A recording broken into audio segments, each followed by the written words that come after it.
Look at this beautiful sight.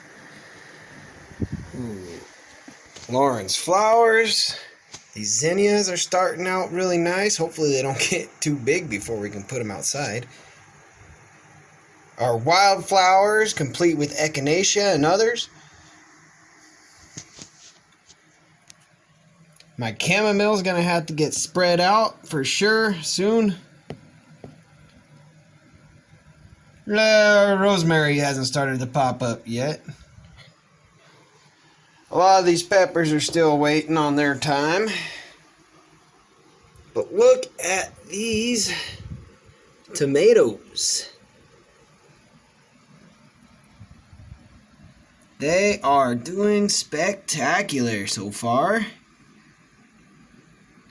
And then we got some more peppers over here, where one has popped up. This is for pepperoncinis, or Italian pepperoncini peppers. And then you got this little guy. Look at this little guy. He thinks he's a big dill. He's just a little dill. He'll grow big and strong before we know it. Super excited.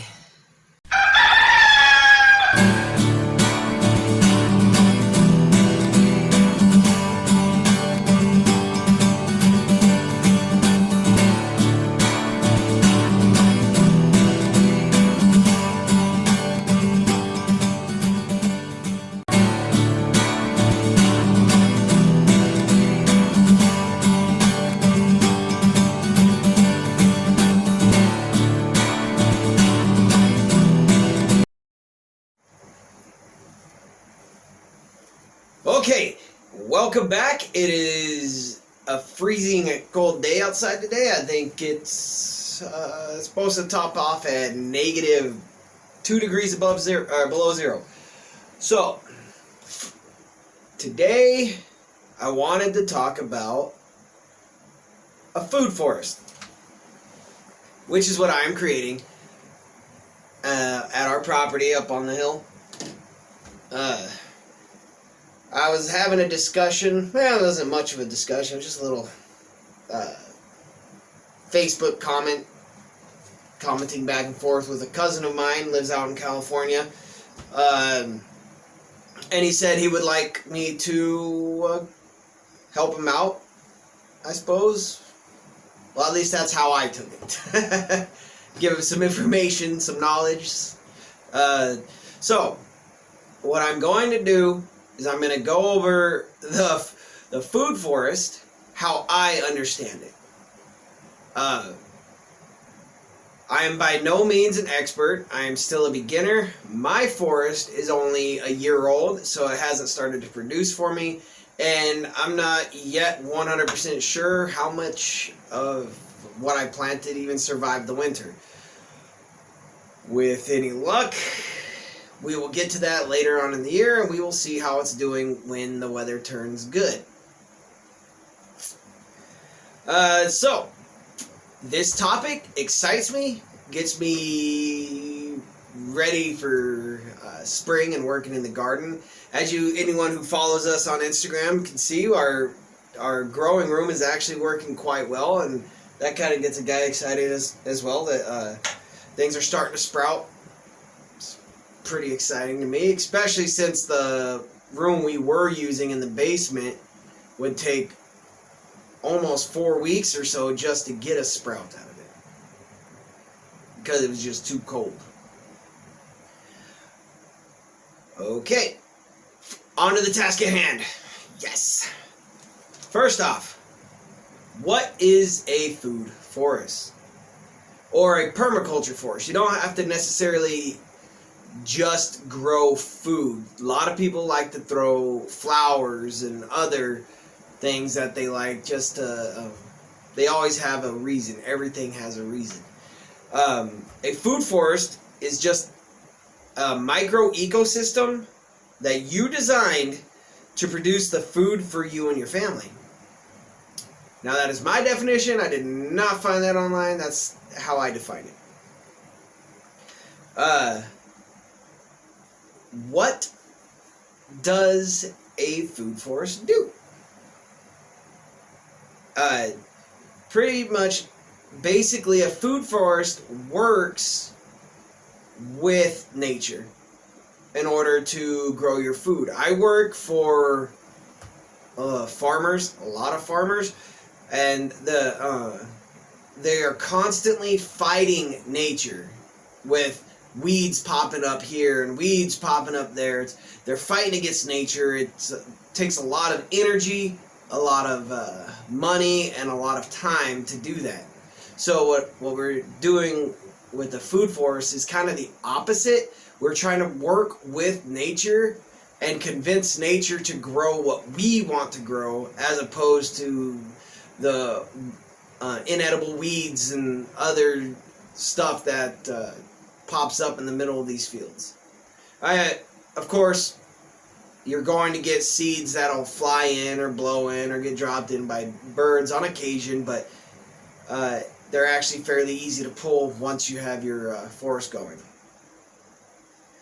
As I said, it mimics nature, but it only grows what you want it to grow. You want to grow food or flowers or just herbs or chicken feed. It doesn't matter. It grows what you want it to grow and very little of anything else. Everything in the food forest has a purpose. So, if you say you want you want apples out of this apple tree, and you want nectarines out of a nectarine tree, and whatever. Okay, my camera cut out. But as I was saying, you want all this fruit and stuff in your food forest, but you also like, say, zinnias. Or sunflowers, but you don't want to grow sunflowers for the seeds, you just want to grow it because they're beautiful. Well, you can put them in your food forest to attract insects, beneficial insects such as bees or butterflies, and anything else. And while they're working on these flowers and these other things that you put in there to attract them that you seem to just like the smell of or whatnot, they work for you by pollinating your apple trees and your oranges. If you live in a place you can grow oranges or anything such as that. So everything has a job in the food forest. Even the rosemary that I will be growing, and I will be putting some basil in there, and the herbs, certain herbs attract more beneficial insects. And if you could attract, say, ladybugs, that'll help out with the other insects that might do harm to your forest. Yeah, pretty much just make it all work together and make nature work for you.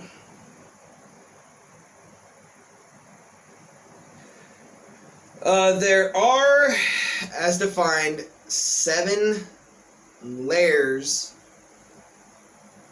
of a food forest. Okay, you have a canopy layer, which is large trees. You can use whatever trees you want, I guess, to fill in these layers. You got your lower tree layer, which will be your smaller apple trees, your cherry trees, crab apples, depending on where you are living, obviously. You got your shrub layer, which are just well, as it says, shrubs. You have a cranberry bush, blueberry bush, honeyberry bush. You have, for me, I got currants and I got raspberries, and I'm going to plant a whole lot more. You have your herb layer. Now, as it sounds, that's your smaller little bushes like your normal herbs, the rosemaries, the dills, the even the flowers that you're going to plant. Those will all be kind of part of this herb layer, as far as I understand it.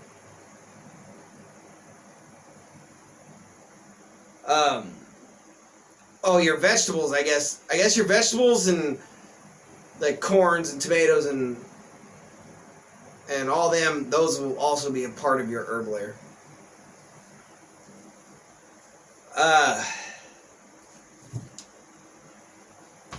I get excited and I start to talk fast. This is a subject that I really enjoy, and I enjoy watching videos on it, so I'm going to try to slow myself down here.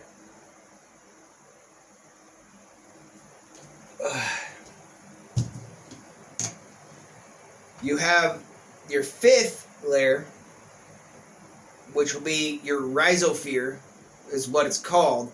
It's just your roots, your root vegetables,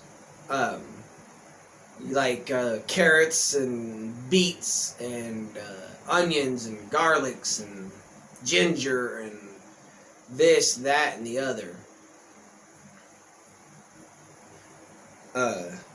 Then you have your soil surface layer, your ground covers, is basically what it is.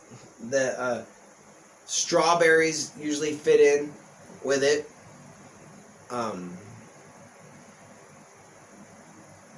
You can do ground cherries.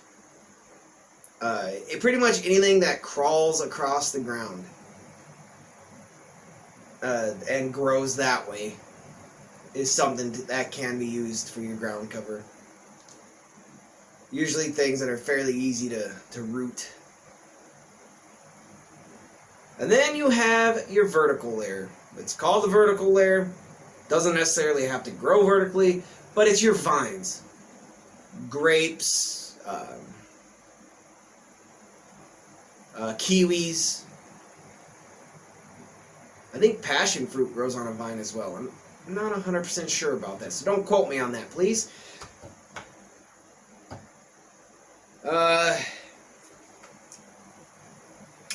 Yeah, those will be basically your 7 layers.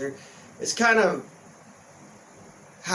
depends on how you research it and who you talk to and what resources you find on how you incorporate those.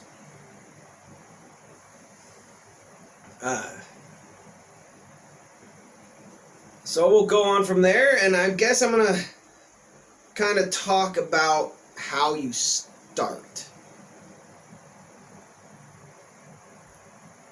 Basically, the best way to start your food forest is study the area that you want to grow. And I'm going to go into mine a little bit later to kind of give you an idea. Figure out how the sun moves in your backyard or in your garden or wherever you want to plant it. Start small. Don't be like me and decide, oh, I'm going to just spread things out, which I did start small with the amount that I planted because I spread it out, but I gave it a big area to work with. Figure out what your growing zone is and what will grow where you're at. And if you have a lot of shade, make sure you find shade-loving plants or whatever. See,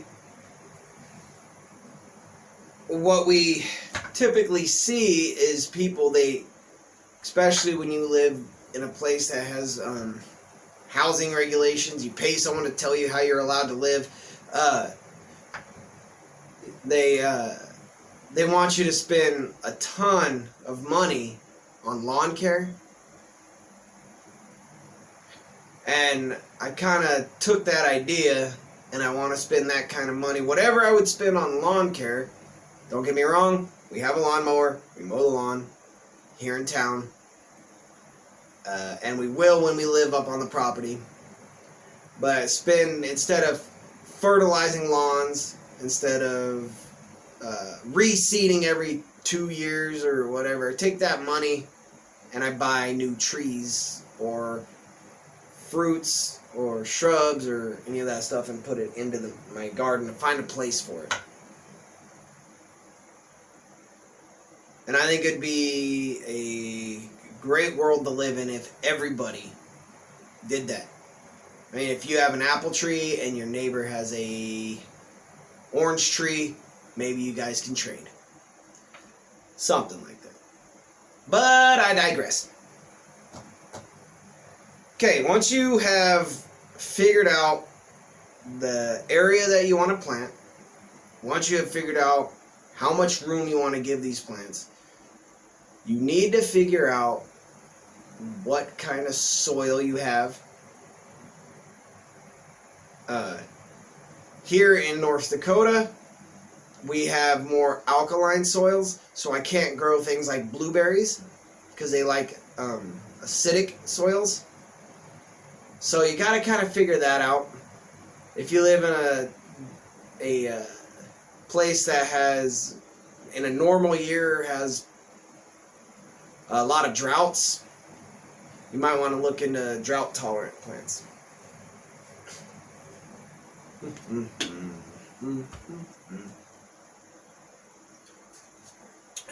Again, need to slow myself down. Sorry. Once you have figured out where you want to plant, once you know how the sun shines or what fences or houses or whatever shades out the areas, and you figured out all that, you want to start working on the soil.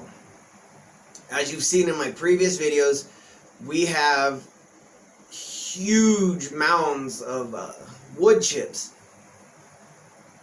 that we are using.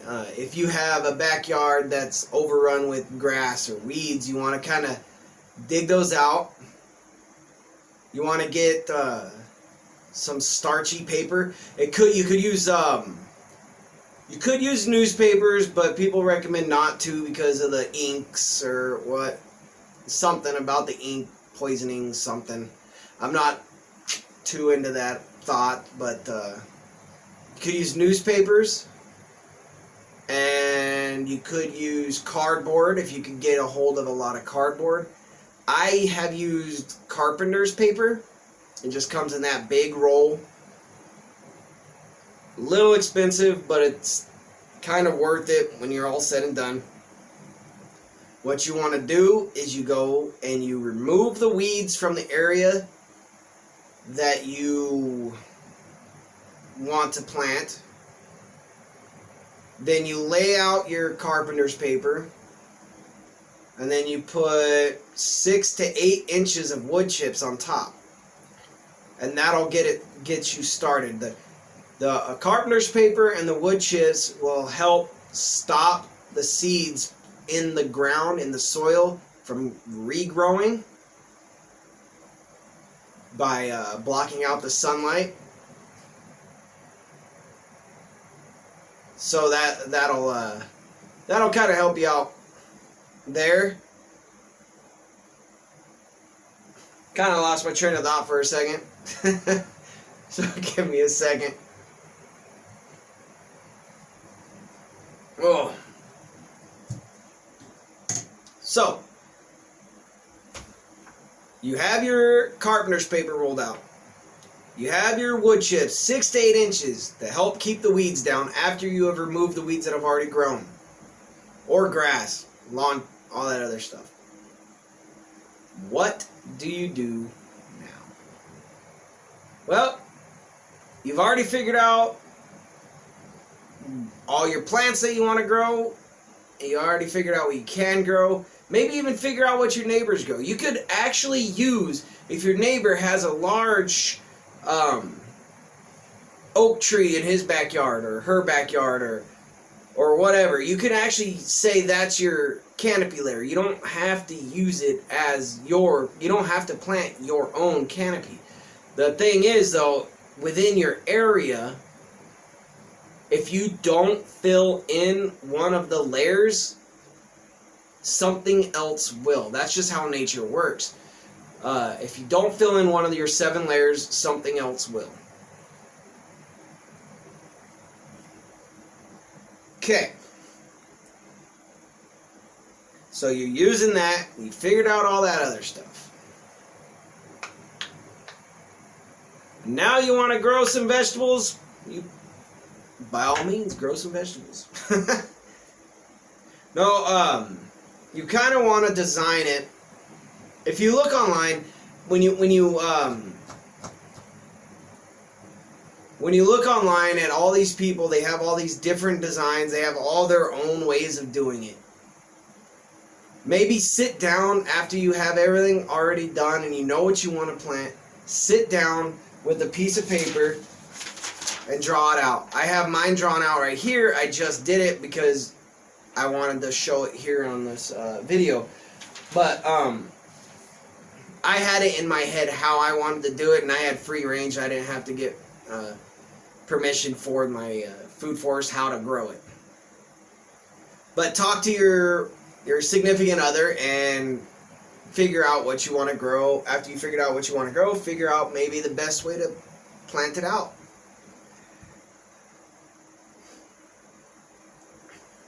Now, I want to talk about why the wood chips, why the paper roll, or cardboard, or paper, or whatever works for you. Whatever you decided to put down, why are we using it?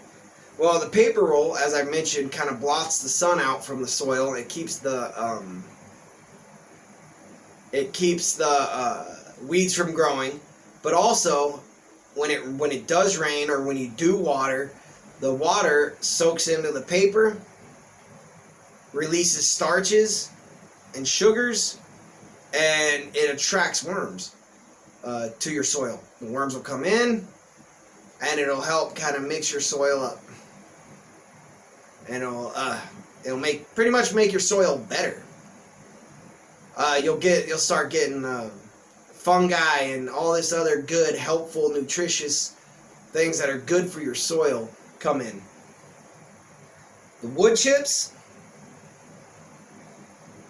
do a couple different things. It's just a mulch, so you don't really have to use just wood chips. You could use, I guess, leaf mulch.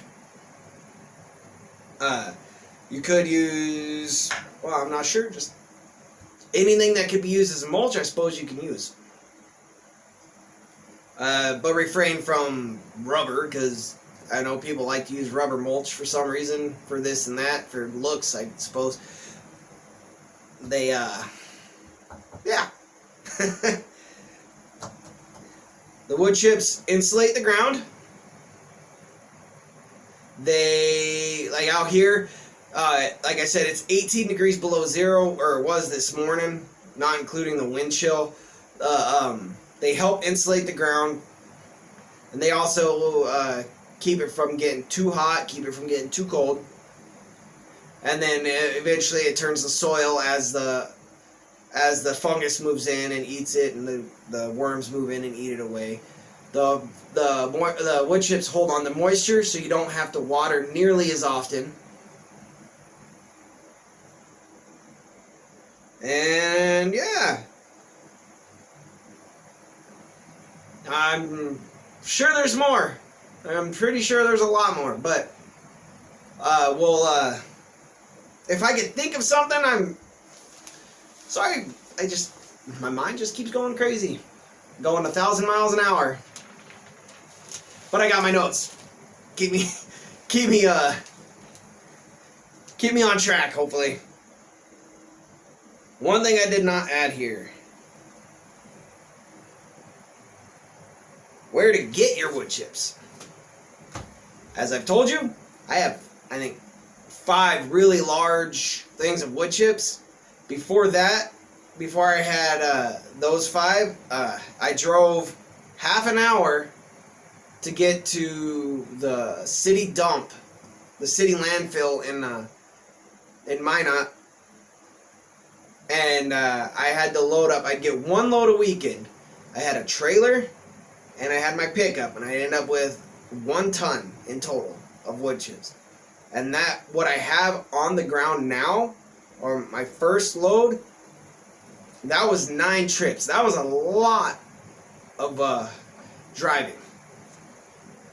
I had to do it to get started, but if you want to get a hold of more wood chips faster, the easiest way to do it is call up your local the tree services. Someone, maybe if you're driving to work one day and you see someone working, cutting down trees, just go talk to them and say, hey, can I get a load of wood chips? Figure out, they'll ask you probably if you want logs. I said yes. Probably not my smartest move considering they dropped off huge logs, but I said yes. They asked me how much. I said, how much will you give me? And I got my answer. They gave me a lot. For you, you may not have as much space that I have to work with. So maybe you just get 1, maybe 2 loads. And it's definitely a lot cheaper than going to the hardware store and getting a whole bunch of bags at $3 a bag. A lot of these tree services, they have to pay to get rid of the wood chips. So if you're willing to take them, they'll be willing to give them.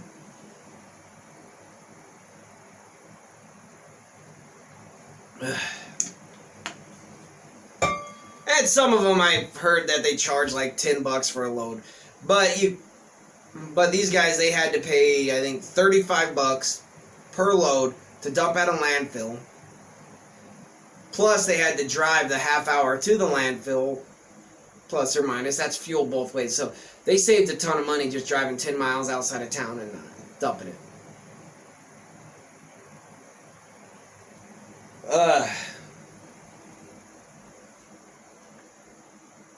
So yeah, that's about, I think, all I have to say about building your own.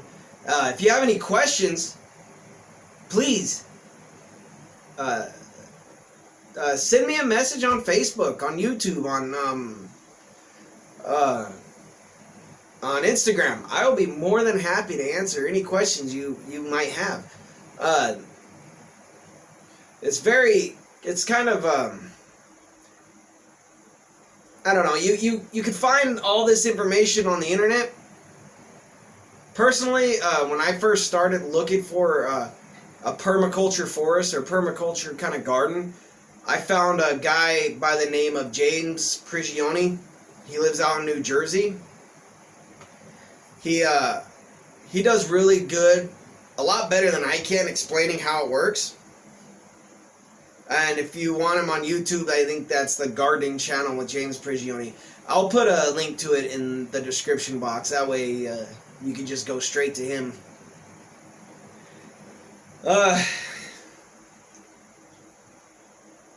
He has a lot more resources. I have Googled and searched and looked and tried to find a lot of different ideas on how to plan out my food forest, and everybody has their own ideas. To be honest, the best plan is your plan. You do it how it fits for you the best. Because a lot of people will tell you, no, this is the way that it's done. No, this is the way that it's done. Nope, this is the way that it's done. And as far as I'm concerned, and as far as the forest is concerned, as far as nature is concerned, as long as you fill in those 7 layers, it'll work. As long as everything gets sunlight and everything gets water, it will work for you. Now, I'm not saying that every tree is going to survive. I am surprised every year that I go outside and my trees have leaves. So I'm not 100% sure. I've had trees die on me, and I've had just things just not work out the way I want it to. One thing I forgot to mention, though, when you do plant after you've put down the wood chips, plant into your soil. So you'll put down the wood chips, you'll figure out where you want to plant, you move the wood chips out of the spot where you want to plant, and then you move it back about 2 to 3 inches instead of the 6 to 8. And yeah, weeds will grow around it, but those are usually easy just to pluck right out. And that should be the only problems you have with weeds, is just right around the trees that you plant. You can plant pretty much anything that your zone will allow, and you can plant them close together, far away from each other. You can get it as dense of a forest as you want it to be, because everyone's always worried about the roots this and the roots that, but they find a way. They're a lot smarter than we are. They find a way to work with each other and work around each other.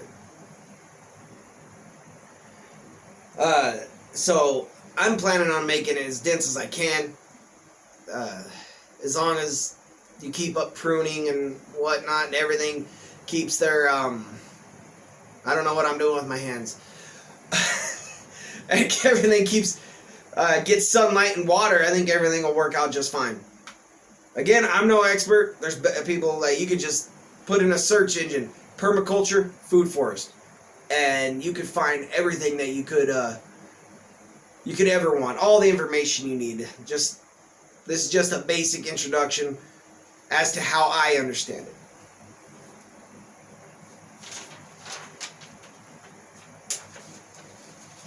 I kind of want to go over my design, because maybe it'll help someone else out, give them an idea of how I'm doing it, and maybe they'll be like, well, maybe I could do something similar. Now, I can't see it. There's sunlight coming through that window. This is my design. Top is north, bottom is south. The forest itself is 20 feet by, I think, 30 feet. Originally, I wanted to do 40, but I kind of cut her down a bit because the amount of work that was going into it. I didn't know if I was going to be able to get enough wood chips for it. So down here on the north side is the low end of our hill. Since we're going to be living on top of the hill, our house will be back this way somewhere. But this is the low end of the hill. This is the high end. So what I did is I took large trees. This is a chestnut tree, and that's a chestnut tree. And I planted them on the back as part of my canopy layer. And the same thing with my mulberry trees. I got 2 of them for a canopy layer. They're a little farther forward. So what they'll do is, one, mulberries are delicious. They make good pies and jellies. But I'm not sure if I want to harvest that many. They could get, from what I researched, 60 pounds of fruit a year. That's kind of a lot. Chestnuts are delicious. Also, they can give you a lot of food, but they're part of the canopy layer. And one thing I want to use them for, or multiple things I want to use them for, not just the fruit, because the fruit will grow and it'll attract birds, which is great. Hopefully these birds eat on this food out of the mulberry trees instead of off of, say, my corn that I might be growing, or my vegetables that I might be growing, or even my smaller trees. I'm hoping that they will use that instead. And then those birds will also eat mosquitoes. If you've ever been to North Dakota, if you live in North Dakota, you know some years the mosquito population is crazy.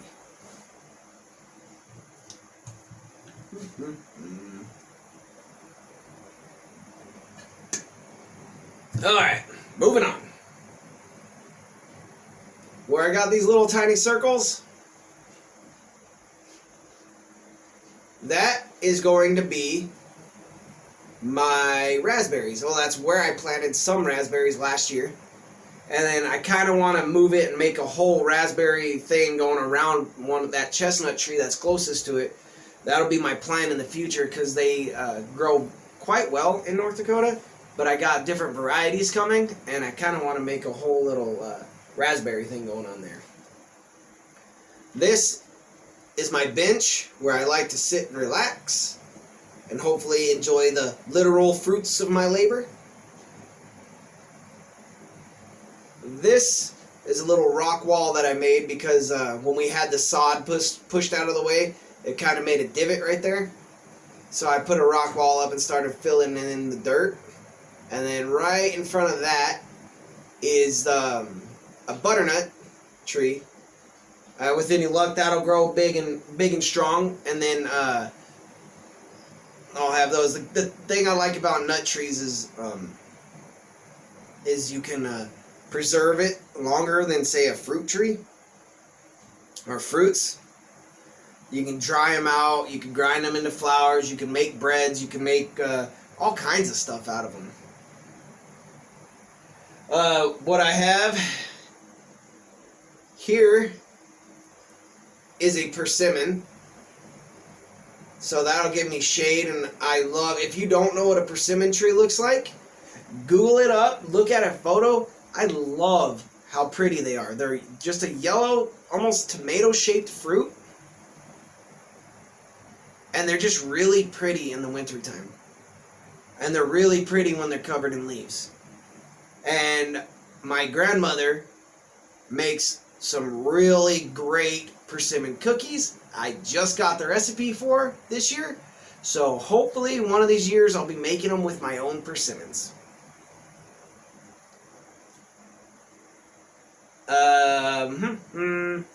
All these little dots around here, just if you notice them, all those little dots around there, that's going to be herbs and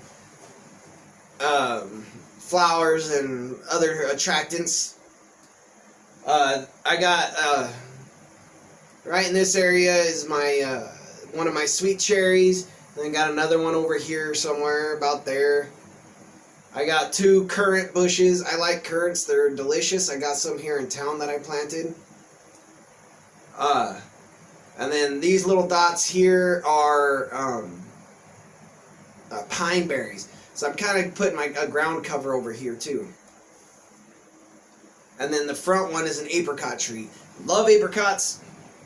I love apricot jelly, love apricot jam, whatever you want to call it. And apricot pies and cobblers. Yes, I am only planting things that I love. And hopefully my family learns to love as well.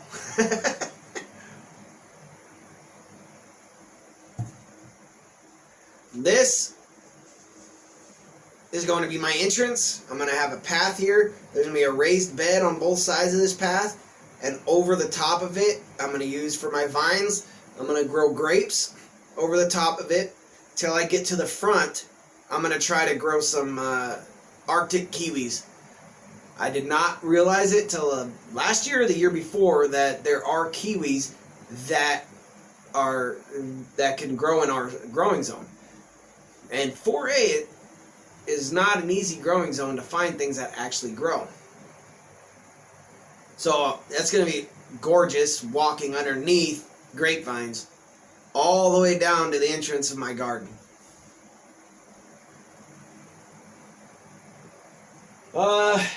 And the rest of these little boxes that are going across, I kind of drew it all wonky, but those are going to be raised garden beds for vegetables and fruits. They'll be the entrance zones for all the beneficial insects. This area here, I planted corn in last year.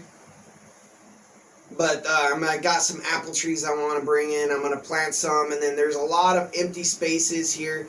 I'm going to plant more shrubs and bushes and everything in between. You plant them in between your trees. And it's supposed to work out quite well, and then you plant more herbs and stuff in between those, and everything seems to work out. So it seems. That's the theory. So yeah, that's basically my garden. That's my plan for my future garden. It's a labor of love, but as James Prigioni says, it is an investment. For me, it's like sweat equity. I don't get a whole lot of time off work on the whenever I can get into the garden, but it is worth it for the future. That's why I wanted this permaculture thing. It's supposed to be fairly self-sustaining once after 4 or 5 years. It should be able to take care of itself. If you need inspiration,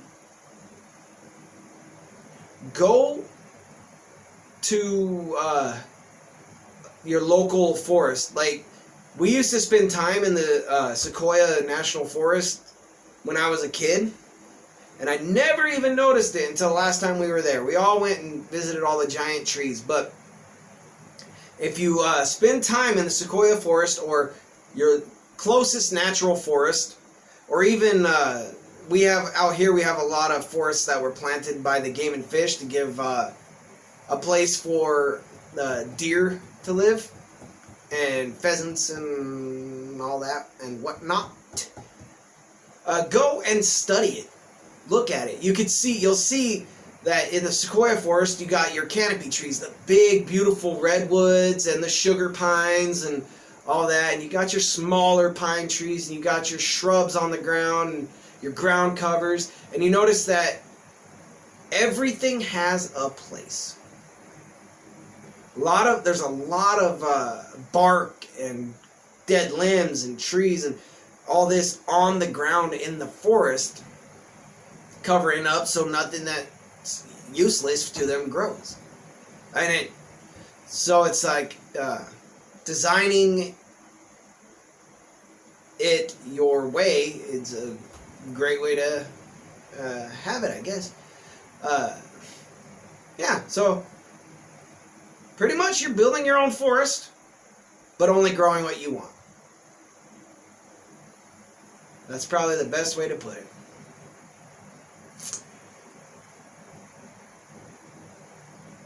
Yeah, I got a little excited. This didn't take nearly as long as I thought it would, but I think we're at a little over half hour, getting closer to 40 minutes.